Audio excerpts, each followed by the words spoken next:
Bienvenue dans Naturellement là, le podcast qui explore l'intuition. Je suis Marika, coach de vie intuitive. J'accompagne celles et ceux en quête d'évolution. À chaque épisode, je partage mes explorations intuitives, des échanges croisés et des ponts parfois surprenants avec la science. Ici, on plonge en douceur dans ce qui est souvent jugé ou méconnu et est pourtant naturellement là en chacun de nous. J'ai envie de vous partager aujourd'hui ma vision actuelle de l'intuition.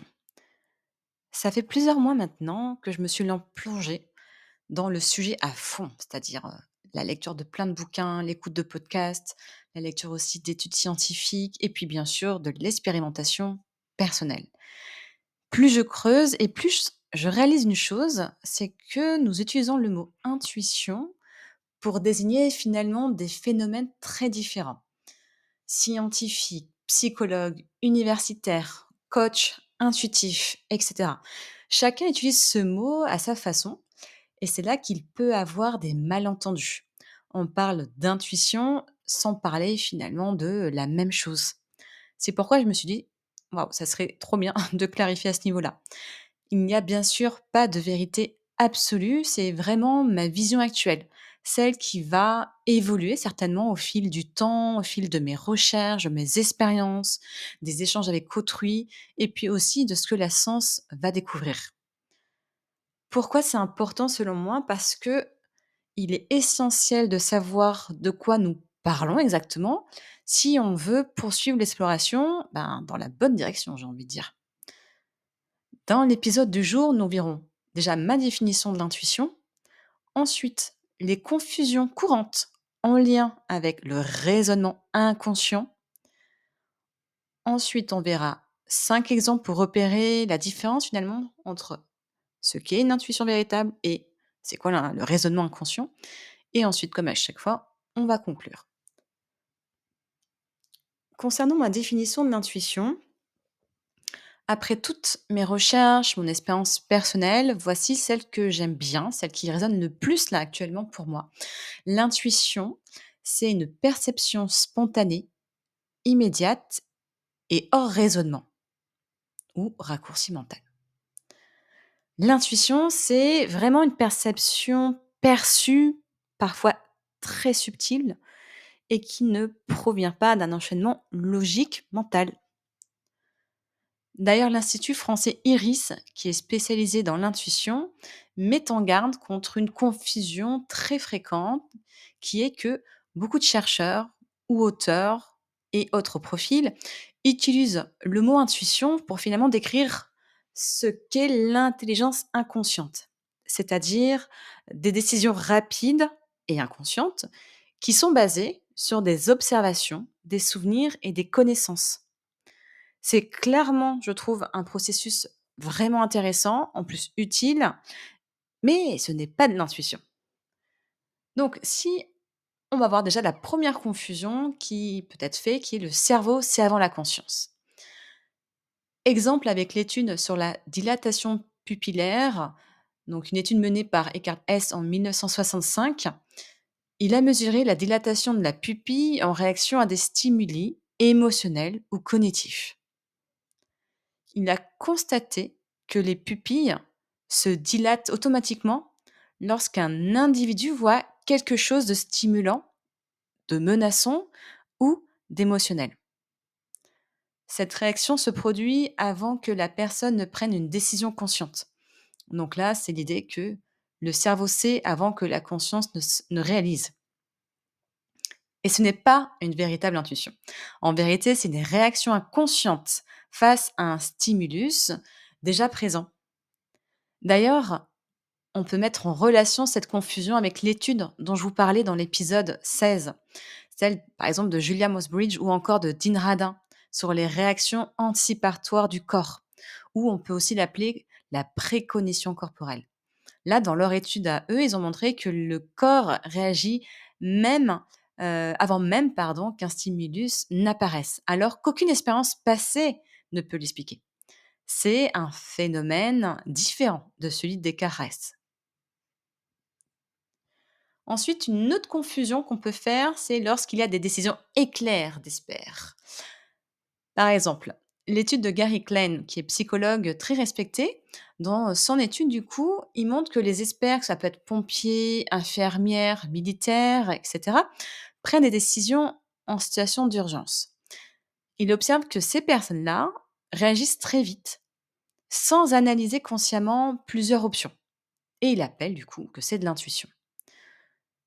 Or, ce qu'il décrit n'est pas de l'intuition au sens que je le définis personnellement. Il s'agit de la reconnaissance rapide d'un schéma connu, c'est-à-dire des patterns, qui sont fondés sur des années d'expérience et de mémorisation implicite.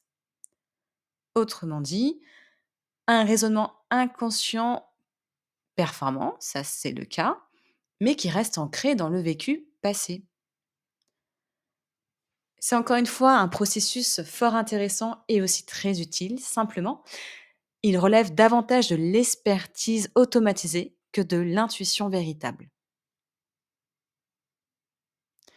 Et une autre confusion qu'on peut faire, c'est par rapport aux réactions automatiques du cerveau. D'ailleurs, dans le livre Thinking Fast and Slow du psychologue Daniel Kahneman, le terme intuition est utilisé pour décrire des réactions rapides du système 1, comme il le désigne, système 1 et un système 2. Je vous inviterai à lire le livre pour en savoir plus. En tout cas, pour lui, le système 1, c'est de l'intuition. Et ce système fonctionne automatiquement, sans effort, en s'appuyant sur des heuristiques. Ce que Kahneman nomme intuition correspond finalement davantage à des traitements automatiques cognitifs, à des réponses immédiates qui sont issues de la mémoire implicite, mais qui n'ont pas les caractéristiques de l'intuition, telles en tout cas que j'ai définies dans ce podcast ou que même l'Institut Iris aussi en parle. C'est encore une fois un sujet, fort passionnant et qui mérite réellement qu'on s'y penche et j'en parle d'ailleurs dans mon épisode 13 lorsque j'aborde les biais cognitifs et la façon dont ils influencent notre perception sur l'intuition. Maintenant, on peut voir 5 exemples pour faire la différence finalement entre raisonnement inconscient et intuition véritable. Alors, premier exemple, si je vous dis, voilà, vous voyez une femme qui entre en réunion. Et là, vous percevez immédiatement qu'elle est énervée. Est-ce que c'est une véritable intuition ou un raisonnement inconscient? Là, c'est un raisonnement inconscient. Parce que vous la voyez rentrer et par rapport à son expression, sa posture ou peut-être des micro-tensions, bah là, vous captez, même inconsciemment, mais il y a un raisonnement inconscient qui fait que, ok, elle est énervée. Autre exemple. Avant même qu'une femme arrive en rendez-vous, vous sentez immédiatement qu'elle est énervée. Est-ce une véritable intuition ou un raisonnement inconscient? Là, c'est une intuition véritable, parce que vous ne l'avez pas vue. Il n'y a aucune info qui peut être transmise. Vous captez à distance, sans visuel, sans sens, que bah, elle est énervée. Autre exemple. Vous devinez qu'un collègue ne vous dira pas oui face à une proposition. Est-ce une intuition véritable ou un raisonnement inconscient? Là, c'était un raisonnement inconscient. Parce qu'en fait, vous connaissez la personne, vous connaissez son caractère. Donc, vous en déduisez, même inconsciemment, qu'elle vous dira non. Autre exemple. Vous sentez un non en vous, corporellement, par exemple, avant même d'appeler un prospect avec qui vous n'avez pas encore eu de contact. Est-ce un raisonnement inconscient ou une véritable intuition?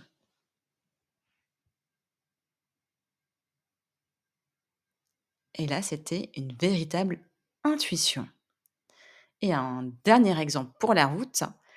Vous prenez, bah voilà, une route différente sans savoir pourquoi et vous évitez ainsi un embouteillage. Est-ce une véritable intuition ou un raisonnement inconscient?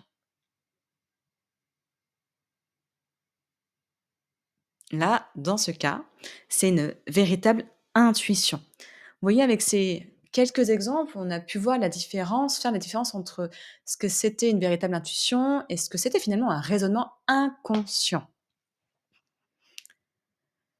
Finalement, Nous venons de le voir. Parfois, dans le monde scientifique ou de la psychologie, le mot intuition est utilisé pour décrire des mécanismes qui relèvent finalement du raisonnement inconscient. De ma perception, la véritable intuition ne dépend pas de l'expérience. C'est pas non plus en lien avec les raccourcis mentaux et c'est pas une réaction suite à un stimuli qui est déjà présent.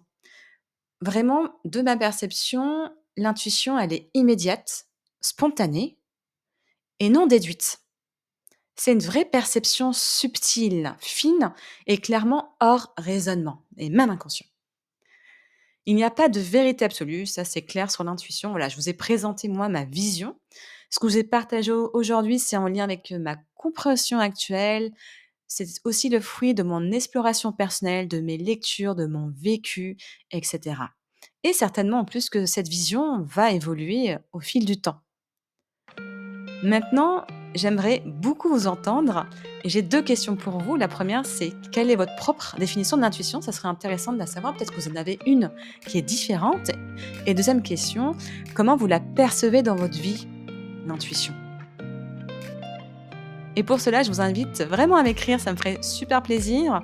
Donc soit à m'écrire via mon site, soit vous pouvez tout simplement aussi partager votre réflexion sous l'épisode, sous du coup, dans Spotify. Et je trouve ça extrêmement enrichissant de pouvoir, partager nos perceptions, nos connaissances, respectives. Ça fait toujours évoluer, je trouve. Je vous remercie pour l'écoute de ce nouvel épisode et je vous dis à la semaine prochaine pour le nouveau. Belle journée à tous.